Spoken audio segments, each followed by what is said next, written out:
नमस्कार प्यारे विद्यार्थियों।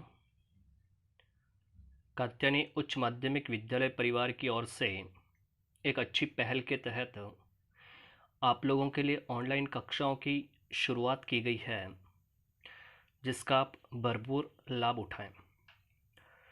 74वें स्वतंत्रता दिवस की हार्दिक शुभकामनाओं के साथ एक सैनिक ने क्या खूब कहा है, किसी गजरे की खुशबू को महकता छोड़ आया हूँ, किसी गजरे की खुशबू को महकता छोड़ आया हूँ, मेरी नन्ही सी चिड़िया को चहकता छोड़ आया हूँ, मुझे छाती से अपनी लगा लेना ए भारत माँ, मुझे छाती से अपनी लगा लेना ए भारत माँ, मैं अपनी माँ की बाहों को तरसता छोड़ आया हूँ। विद्यार्थियों, आज हम आज़ाद हैं और इस आज़ादी के पीछे लाखों लोगों का बलिदान जुड़ा हुआ है और आज भी हम महफूज हैं तो सिर्फ उन वीर जवानों की बदौलत जो सीमा पर डटे रहते हैं और इस भारत माता की सुरक्षा करते हैं, भारत माँ के संतान की सुरक्षा करते हैं।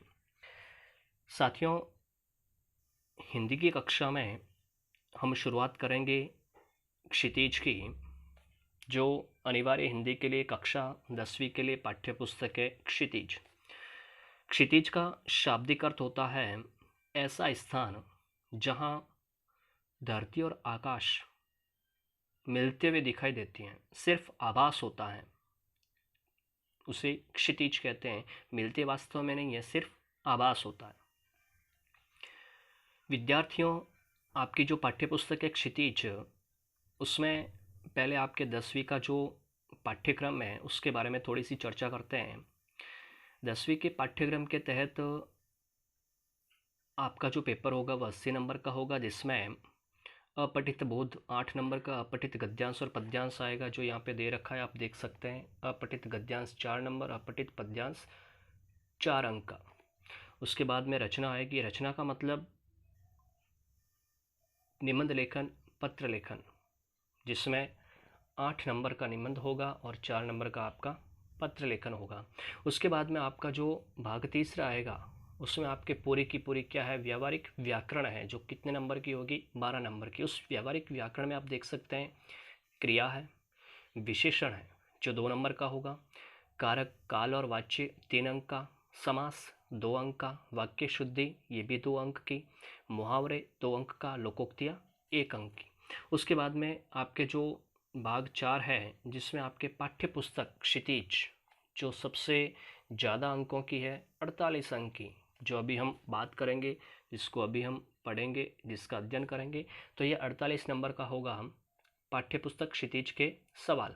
तो उसमें आपके एक व्याख्या आएगी गद्य भाग से, एक व्याख्या आएगी पद्य भाग से। ये दोनों यहाँ पे गद्य गद्य दे रखा है, जो प्रकाशन में थोड़ी सी त्रुटि हो गई है, गद्य और पद्य ऐसा होना चाहिए था, दोनों विकल्प सहित आएगा। दूसरा दो निबंधात्मक प्रश्न आएंगे, जो एक गद्य से होगा, एक पद्य से होगा, और दोनों 6-6 अंक के होंगे, तो कुल मिला के 12 अंक आपके निबंधात्मक प्रश्नों के हो जाएंगे। उसके बाद में 6 लघुत्रात्मक प्रश्न, जिसमें 3 गद्य के और 3 पद्य के, ये भी 2 अंक का होगा एक प्रश्न, प्रत्येक प्रश्न 2 अंक के, तो 6 प्रश्न आएंगे, कुल 12 अंक ये हो गए। फिर आपके 4 अति लघुत्रात्मक प्रश्न आएंगे और किन्हीं 2 रचनाकारों का परिचय, कवि या लेखक कोई भी हो सकता है, 2 आपको अनिवार्य करने होंगे, दोनों का परिचय 2 ही आएंगे और दोनों अनिवार्य करने होंगे। तो ये एक प्रश्न आएगा 3 नंबर का, यानी एक कवि का परिचय 3 नंबर का, तो 2 हो गए आपके कुल 6 अंक। इस प्रकार से आपकी जो क्षितिज पुस्तक रहेगी वो आपकी रहेगी 48 अंकों की। उसके बाद में हमने पढ़ाई है कि रचना जो है, व्यवहारिक व्याकरण जो है, वह आपके 12 अंक की होगी और रचना 12 अंक का, और फिर ये अपठित गद्यांश और पद्यांश ये दोनों 4-4 अंक के होंगे। तो कुल मिला के आपके इस तरह से 80 अंकों का पूरा प्रश्न पत्र होगा। आगे साथियों, ये जो क्षितिज पुस्तक है, इसमें जो पहला अध्याय दे रखा है वह है सूरदास। पूरा यहाँ पे विषय के अनुसार आपकी जो हिंदी विषय, वो विषय क्रम दे रखा है कि किस तरह से आपके यहाँ पे पाठों का क्रम रहेगा तो पहला सूरदास से, फिर तुलसीदास जी आएंगे, उसके बाद में कवि सेनापति, रीतिकाल के कवि माने जाते हैं सेनापति। ऋतुवर्णन बड़ा ही सुंदर माना जाता है हिंदी काव्य में इनका ऋतुवर्णन। फिर देव जो कृष्ण भक्त थे। फिर कृपाराम खेड़िया राजस्थान के ही अच्छे कवि हैं। जयशंकर प्रसाद, सूर्यकांत त्रिपाठी निराला, नागार्जुन, और अंत में आपके जो कवि रहेंगे वो रहेंगे ऋतुराज, जिनकी एक अच्छी सी कविता दे रखी है जिसका नाम है कन्यादान। तो हम इसी क्रम में आगे चलते हम शुरुआत कर लेते हैं। ये आपके गद्य भाग का दे रखा है, वो जो हमने ऊपर पढ़ा ये पद्य भाग का, यानी इसमें सारी कविताएं हैं। फिर गद्य भाग का आएगा भारतेंदु हरिश्चंद्र, मुंशी प्रेमचंद, बड़े अच्छे कहानी सम्राट, उपन्यास सम्राट, ईदगाह बड़ी अच्छी और सुंदर कहानी है। महावीर प्रसाद द्विवेदी, लक्ष्मी नारायण रंगा, अमर सहित जो एक एकांकी है। मोहन राकेश, ये पूरा इनका यात्रा वृत्तांत है। रामदारे सिंह दिनकर, महादेव वर्मा, गौरा पाठ रहेगा। राम बख्श लोक संत दादू दयाल के बारे में लिखते हैं, और लोक संत पीपा जो संकलित है। फिर आपके सड़क सुरक्षा जो अनिवार्य है, आपके इस पाठ्यक्रम में सड़क सुरक्षा रहेगी। तो कुल मिला के आपके कुल 9 पाठ तो है आपके पद्य भाग में, और ठीक उसी तरह से 9 पाठ भी आपके इसमें गद्य भाग में, और एक सड़क सुरक्षा अलग से दे रखा है। तो हम शुरुआत कर लेते हैं आज काव्य खंड की, यानी पद्य भाग की। और पद्य भाग में जो पहला अध्याय दे रखा है सूरदास। सूर्य सूर्य तुलसी ससी उड़गन केशव दास, हिंदी जगत में सूरदास को सूर्य कहा गया है। जिस प्रकार से ब्रह्मांड में सूर्य का कितना महत्व होता है, तो आप समझ सकते हैं कि हिंदी साहित्य में या फिर हिंदी जगत में सूरदास का कितना महत्व है। सूरदास कृष्ण भक्ति काव्यधारा के सबसे अग्रणी कवि माने जाते हैं, और इनका जन्म दे रखा है यहाँ पे 1540, ये विक्रमी संवत, ध्यान रखना ईस्वी नहीं है, 1540 विक्रमी संवत में इनका जन्म, और निधन हुआ था 1620 विक्रमी संवत में। इनका जन्म कुछ लोग दिल्ली के निकट सिही गांव को मानते हैं, तो कुछ इनका जन्म स्थान आगरा के निकट सिही स्थान है उसको मानते हैं। अपने को एक याद रखना जो आपकी पाठ्यपुस्तक में दिया गया है, हालांकि दोनों दिए गए हैं यहाँ पे। तो ये इनके जन्म स्थान के बारे में बात थी। इनके गुरु का नाम आपको विशेष ध्यान रखना, इनके गुरु का नाम था वल्लभाचार्य। गुरु का नाम क्या था? वल्लभाचार्य। और वल्लभाचार्य के शिष्य और पुत्र भी थे जिसका नाम था विट्ठलनाथ। इन्होंने क्या किया, विट्ठलनाथ ने एक 8 कवियों की एक सूची बनाई, 8 कवियों को एक काव्य में लिखा, और उन 8 कवियों की जो पंक्ति थी उनको कहा गया है अष्टछाप। उन कवियों को क्या कहा गया? अष्टछाप। और इन अष्टछाप कवियों में सबसे आगे जो थे वह थे सूरदास, यानी अष्टछाप कवियों में सबसे अग्रणी कवि कौन माने जाते हैं? सूरदास। तो आपके साहित्यिक परिचय के रूप में अभी हमने पाठ परिचय, ये जो पाठ्यक्रम है उसकी बात की। उस पाठ्यक्रम में हमने ये पढ़ा कि प्रश्न पत्र में किसी एक कवि और लेखक का साहित्यिक परिचय पूछा जाता है, तो उस समय आपको हो सकता है कि ये कवि आपको प्रश्न पत्र में दिख जाए, सूरदास के बारे में आपको जो है वो परिचय पूछ ले। तो याद रखना इनके बारे में हम आगे बढ़ते हैं। सूरदास संवत 1540 में जन्म, निधन हुआ था 1620 में। कृष्ण भक्त कवि सूरदास का जन्म संवत 1540 ईस्वी में हुआ, माफ कीजिए विक्रमी संवत 1540 में हुआ था। इनका जन्म स्थान आगरा और मथुरा के बीच रुनकता ग्राम माना जाता है। कुछ विद्वान दिल्ली के निकट सिही ग्राम को इनकी जन्मस्थली मानते हैं। कौन सा स्थान?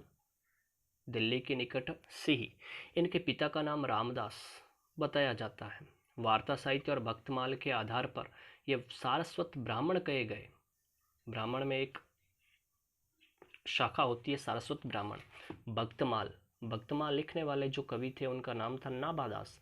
नाभादास ने काफ़ी सारे भक्तों को अपने काव्य में लिखा, उनका परिचय दिया है। किसने? नाभादास में। किसने में?